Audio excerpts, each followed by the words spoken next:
Hello friends, देखिए हम लोग पाचन तंत्र का भाग 1 पढ़ चुके थे, जिसमें भोजन को कैसे पचता है भोजन, ठीक है ना। मुख से पहले भोजन करते हैं, मुख से स्टार्ट होता है। मुख में क्या क्या होता है, तो दांत होती है, जीभ होता है और लार होता है, जिसमें से हम लोग अच्छे तरह से पढ़ चुके थे दांत के बारे में। दांत के अध्ययन, दांत का डिटेल से पढ़ लेते, उसका फार्मूला, बच्चों में कितना दांत होता है, ठीक है। अगर नहीं देखे होंगे तो वो जरूर देख लीजिए। उसके बाद दूसरा पार्ट स्टार्ट करते हैं। तो देखिए, दांत के बाद आता है जीभ। अब जीभ होता क्या है, जीभ को इंग्लिश में टंग्स बोला जाता है, ठीक है। तो जीभ होता क्या है, जीभ एक सेंसरी ऑर्गन है। जीभ क्या है, तो एक सेंसरी ऑर्गन है, मतलब संवेदी अंग है। क्या है, संवेदी अंग है। बायोलॉजी में या साइंस में इसको कहा जाता है सेंसरी ऑर्गन। मतलब क्या होता है कि इसका जिसका कोई काम नहीं है, ठीक है। तो जीभ एक सेंसरी ऑर्गन भी है और जीभ एक मांसपेशी अंग होता है। मांसपेशी के मतलब जिसमें मांस होती है, हड्डी नहीं होती है। तो जीभ में हड्डी तो होती नहीं है, इसमें सिर्फ मांस होती है, ठीक है। अब देखिए, जीभ से क्या पता चलता है, जैसे कि कोई चीज़ आप खाएं तो आपको, जैसे दही खा रहे हैं तो खट्टा लग रहा है, मीठा चीज़ खा रहे हैं तो मीठा लग रहा है, नमक खा रहे हैं तो नमकीन तरफ लग रहा है, ठीक है। और ऐसा चीज़ खाते हैं जो कड़वा लगता है। तो इस तरह से जीभ स्वाद बना देता है। जीभ क्या बताता है, स्वाद को बताता है, ठीक है। तो आज हम लोग पढ़ेंगे जीभ के बारे में। तो देखिए, सबसे पहले समझिएगा कि यहाँ तो जीभ को पकड़कर रखने वाला हड्डी को क्या बोलते हैं। अब भाई बोलिएगा कि पकड़ने वाला, क्या इसको मतलब कि पकड़ा हुआ नहीं रहता है, क्या पकड़ा हुआ रहता है। जैसे डॉग का देखिए, डॉग में जीभ को पकड़ने वाला हड्डी है ही नहीं। इसलिए क्या होता है कि डॉग जो है, कुत्ता जो है, देखते होंगे कि गर्मी के मौसम में हाँफता है तो जीभ बाहर निकाल लेता है। जीभ क्या करता है कि जीभ को बाहर निकाल लेता है, ठीक है। तो कुत्ता को तो लटक जाता है, लेकिन मानव को तो लटकता नहीं है। इसीलिए जीभ क्यों नहीं लटकता है, क्योंकि जो मानव का जो जीभ है वो हायोड नामक एक हड्डी से जुड़ा हुआ रहता है। हायोड जो है उसको टांगे हुआ रखता है, ठीक है। ये याद रखिएगा, बहुत इंपॉर्टेंट है। हायोड, या इसको थ्रैक्स बोन भी बोलते हैं, ये याद रखिएगा, ठीक है। तो जीभ को पकड़ने वाले हड्डी को हायोड बोला जाता है। उसके बाद देखिए, जीभ और हायोड के बीच को क्या बोला जाता है, जीभ और हायोड जो पकड़ने वाला हड्डी, ये दोनों के बीच के भाग को फ्रेनुलम बोला जाता है। क्या उसको बोलते हैं, फ्रेनुलम। ये याद करिएगा, बहुत इंपॉर्टेंट क्वेश्चन है ये, ठीक है। फ्रेनुलम बोला जाता है। टंग्स यानी जीभ के ऊपर स्वाद कलिकाएं होती है। जीभ के ऊपर देखिएगा कि छोटे छोटे छोटे छोटे मतलब की रहेगा बिंदु नियन, ठीक है ना। तो वही आपको स्वाद कलिकाएं हैं, उसी को बोलते हैं पेपली। क्या बोलते हैं उसको, पेपली। जो छोटे छोटे जो होता है ना, उसको पेपली बोला जाता है। वही स्वाद को बताता है कि किस तरह से। देखिए यहाँ पे एक जीभ पा रहे हैं, यहाँ पे जीभ देखिए, जीभ का स्ट्रक्चर है, हालांकि बढ़िया नहीं होगा, लेकिन फिर भी समझने के लिए देख लीजिए। यहाँ पे आगे वाला भाग स्वीट होता है। स्वीट के इधर आपको क्या हो जाएगा, इधर आपको हो जाएगा साल्ट, इधर सोर यानी खट्टा को दर्शाता है। उसके बाद बटर हो जाएगा यानी कड़वा। और सबसे लास्ट में जो होता है ना, वो उसको क्या बोलते हैं, जीभ के सबसे लास्ट वाला भाग में जो मांसपेशियां होती है उसको बोलते हैं गार्लिक, या फिर जीजर बोला जाता है। क्या बोला जाता है, जीजर बोला जाता है। सबसे लास्ट में क्या करता है कि अदरक, प्याज, लहसुन वगैरह, ये सब जो इसम का स्वाद बताता है, ये सब का स्वाद पता चलता है सब जीभ के सबसे लास्ट भाग से, इसको गार्लिक या फिर जीजर बोलते हैं, ठीक है। तो ये हमारा जीभ है, ठीक है। अब आगे देखिए कि जहां पर टंग समाप्त होता है वहां मुख गुहा स्टार्ट हो जाता है। हम लोग पढ़े हैं ना कि सबसे पहले भोजन मुख में करते हैं। तो भाई मुख तो जो सबसे, जो जैसे कि चावल को डाले मुंह में, तो यही मुख हो गया। और जीभ जो, जहां जीभ स्टार्ट होता है, यहाँ जीभ तो इधर देख रहे हैं, और जीभ जहां लास्ट होता है ना, वहां से मुख गुहा होता है, ठीक है ना। तो जहाँ पे लास्ट होता है जीभ, उस वहाँ से मुख गुहा स्टार्ट हो जाता है। तो जीभ में हमारे क्वेश्चन इसी तरह से पूछता है, यहीं से पूछेगा जो भी पूछेगा। तो ये जीभ है, ठीक है। अब आगे देखिए यहाँ पे मुख गुहा। तो मुख गुहा में क्या होता है कि मुख गुहा में लारीय ग्रंथि होता है। तो लारीय ग्रंथि 3 जोड़ी होता है। मानव शरीर में 3 जोड़ी लारीय ग्रंथि होती है, जिसमें से एक जोड़ी कान के पास होती है, दूसरा जोड़ी जीभ के ऊपर होती है, और तीसरा जीभ के नीचे होती है। कान के पास, जीभ के ऊपर, जीभ के नीचे। कान के पास जो रहता है लारीय ग्रंथि, उसको बोलते हैं पैरोटिड ग्लैंड। क्या बोलते हैं, पैरोटिड ग्लैंड बोला जाता है, याद रखिएगा। पैरोटिड ग्लैंड जो है, सांप में पैरोटिड की जगह पॉइजन ग्लैंड भर जाता है। पॉइजन जिसमें विष वाला हो जाता है ग्रंथि वो, ठीक है। मनुष्य में सबसे बड़ी जो लार ग्रंथि होती है वो कान के पास होती है, कर्णमूल, जिसको पैरोटिड ग्लैंड बोला जाता है, ठीक। तो ये आप याद रखिएगा। आगे देखिए लार के बारे में। लारीय ग्रंथि कैसा है, तो लारीय ग्रंथि बहिस्रावी ग्रंथि होती है। बहिस्रावी बता चुके हैं ग्रंथि में कि बहिस्रावी उसको बोलते हैं जिसमें एंजाइम निकले, जिससे क्या निकले, एंजाइम निकले, उसको हम लोग बहिस्रावी बोलते हैं, ठीक है। जो बाहर की ओर निकलता है और जो ब्लड में मिल जाता है उसको हार्मोन बोलते हैं। तो लारीय ग्रंथि देखिए यहाँ पे बता चुके हैं, लारीय ग्रंथि से लार निकलेगा। लार में 2 चीज होता है, एक होता है वाटर, एक होता है एंजाइम। वाटर इसमें 99% होती है, लगभग 99%, याद रखिएगा, बहुत इंपॉर्टेंट क्वेश्चन है। और एंजाइम का नाम एक टायलिन और दूसरा है आपको लाइसोसोम या लाइसोजाइम बोलते हैं इसको, इंग्लिश में लाइसोजाइम और हिंदी में लाइसोसोम। ठीक है, यहाँ पे लाइसोसोम। तो लार का पीएच मान लगभग 6.8 होता है। लार हल्का कैसा होता है, तो लार हल्का अम्लीय होता है। ठीक है, कैसा होता है, तो हल्का अम्लीय होगा। देखिए इसका जो एंजाइम होता है टायलिन और लाइसोजाइम, तो लाइसोजाइम का कार्य क्या होता है, जैसे कि आप भोजन सुबह बनाएं, और क्या होता है कि सुबह का भोजन जो है मतलब देर होने की वजह से क्या होता है कि उसमें बैक्टीरिया जम जाता है, और ये बैक्टीरिया क्या करेगा कि बैक्टीरिया जब पेट में जाएगा तो पेट को तो खराब करेगा, ये पेट को तो खराब करना बैक्टीरिया को जरूरी है। तो ये लाइसोजाइम क्या करता है कि खराब खाने से जो बैक्टीरिया भोजन में जाता है उसको नष्ट कर देता है ये। ठीक है, ये लाइसोजाइम का काम होता है। टायलिन क्या करता है, टायलिन का काम क्या है, देखिए टायलिन को हिमालय बोलते हैं। टायलिन इसका काम क्या है कि शर्करा को पाचन करता है। ये शर्करा जिसको कार्बोहाइड्रेट बोलते हैं।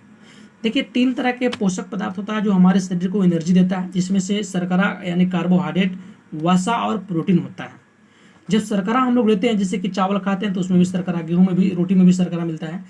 तो शर्करा का पाचन मुख से स्टार्ट हो जाता है। कहाँ से, मुख से स्टार्ट हो जाता है, लेकिन प्रोटीन और वसा यहाँ पे नहीं पचता है। तो टायलिन क्या करता है कि शर्करा को पाचन कर देता है, कुछ भाग को पाचन कर देता है।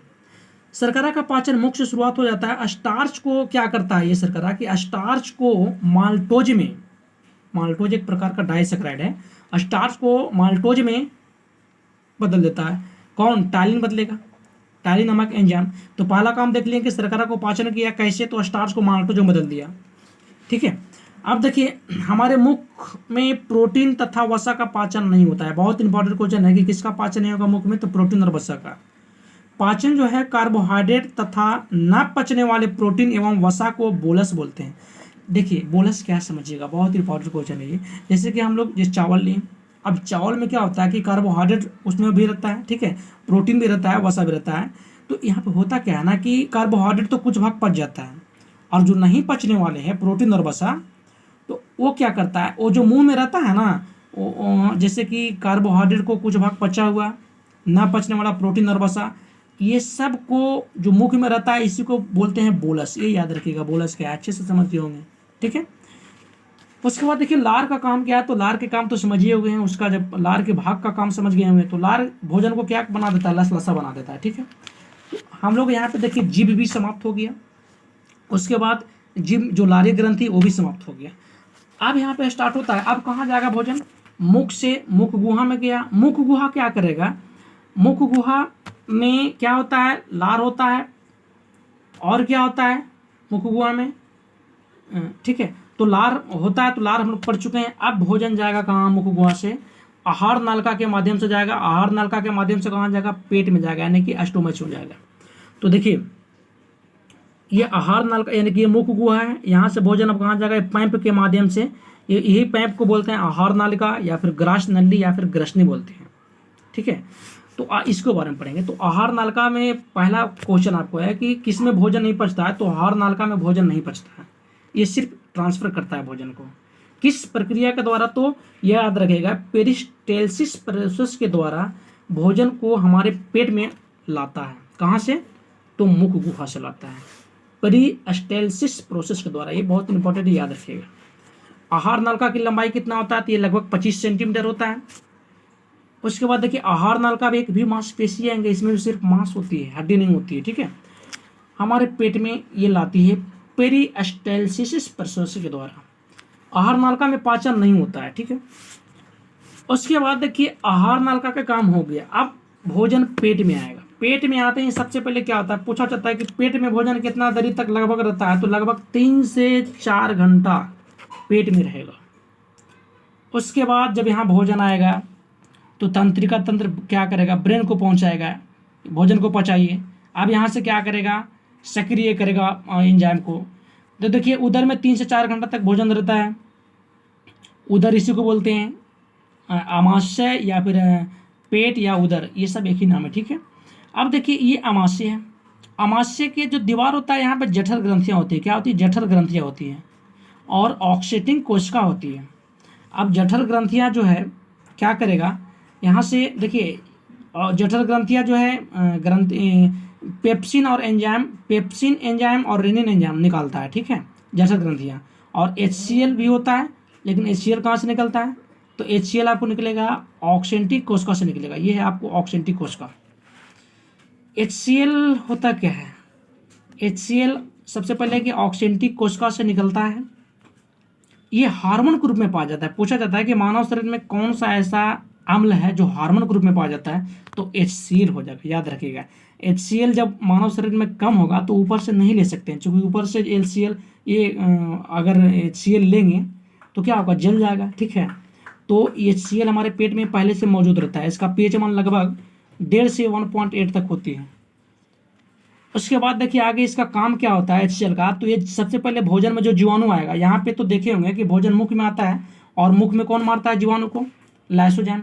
अब वहाँ से कुछ भाग बचता है बैक्टीरिया, तो वो HCl उसको मार देता है। तो सबसे पहले जीवाणुओं को नष्ट कर देता है भोजन में आए हुए। फिर भोजन को क्या करता है, ये अम्लीय बना देता है, भोजन को अम्लीय बना देगा। पेप्सिन तथा रेनिन को सक्रिय करता है। ये सक्रिय क्यों करेगा? क्योंकि भोजन को पचाने के लिए करता है, ये HCl का काम है। HCl भोजन को पचाता नहीं है, ये सिर्फ मदद करता है पचाने में, ठीक है। तो पेप्सिन तथा रेनिन को सक्रिय करता है। पेप्सिन जो है पहले किस फॉर्म में रहता है? तो पहले पेप्सिनोजन के रूप में रहता है। पेप्सिन पहले पेप्सिनोजन के रूप में रहता है, और रेनिन पहले प्रोरेनिन के रूप में रहता है। लेकिन HCl जो है भोजन को पचाने के चलते इसको सक्रिय कर देता है, तो पेप्सिनोजन से पेप्सिन हो जाता है और प्रोरेनिन से रेनिन बन जाता है, ठीक है। उसके बाद यहाँ पे आगे देखिए, यहाँ पे पेप्सिन क्या होता है, आप देखते हैं पेप्सिन क्या है। तो पेप्सिन जो है प्रोटीन को पेप्टोन्स या पेप्टाइड में बदलता है। पेप्सिन का काम है कि जो प्रोटीन आएगा उसको पेप्टोन्स में या पेप्टाइड में बदल देता है। क्योंकि प्रोटीन के रूप में हमारे शरीर को तो ऊर्जा मिलेगा नहीं, तो इसको तोड़ेगा। बताया था ना कि पाचन किसको बोलेंगे, जब बड़े बड़े पदार्थ को छोटे छोटे भागों में तोड़ा जाता है, टूटने के बाद जो एनर्जी मिलेगा तब हम लोग के शरीर में एनर्जी आता है। तो प्रोटीन को पेप्टोन्स या पेप्टाइड में बदल देता है। रेनिन जो है देखिए दूध में पाया जाता है। रेनिन एंजाइम दूध में पाया जाता है, और सबसे ज़्यादा रेनिन एंजाइम कहाँ होता है? बच्चों में होता है, क्योंकि बच्चा दूध तो पीता है। दूध को पचाने वाला एंजाइम रेनिन है। दूध में कौन सा प्रोटीन होता है? तो केसिन या केसिनोजन। अब ये क्या करेगा रेनिन की केसिन या केसिनोजन को पैराकेसिनेट में चेंज कर देता है रेनिन, ठीक है। देखिए दूध में सफ़ेद होना किसके कारण? तो भैंस के दूध सफ़ेद होता है, ये केसिन के वजह से होता है। लेकिन गाय के दूध अगर पीला होता है तो राइबोफ्लोविन या कैरोटीन को ही अब बोला जाता है राइबोफ्लोविन। तो ये याद रखिएगा, ठीक है, राइबोफ्लोविन। बच्चों में सबसे ज़्यादा रेनिन एंजाइम ज़्यादा होती है। पेट में प्रोटीन तथा दूध का पाचन होता है। पेट में किसका पाचन होता है? तो देखिए पेट में, मुख में देखिए कार्बोहाइड्रेट के पाचन हुआ, अब पेट में यानी आमाशय में प्रोटीन का पाचन होता है और दूध का भी पाचन होता है, ठीक है। लेकिन वसा का अभी तक पाचन नहीं हुआ है। पेट में जिसका पाचन हुआ है तथा जिसका नहीं हुआ है वो सबको क्या बोलेंगे? कान बोलते हैं। कान किसको बोलेंगे? तो कान उसी को बोला जाता है जो भोजन पचा हुआ है, पेट में जो भोजन पचा उसी को कान बोलते हैं, ठीक है। आमाशय को चिकना कौन करता है? तो म्यूसिन करता है। आमाशय को चिकना करना म्यूसिन के काम है। तो इस प्रकार देखिए हम लोग को पेप्सिन रेनिन आमाशय तक कंप्लीट हो चुका है। अब नेक्स्ट जो है नेक्स्ट वीडियो बनाएंगे, ठीक है।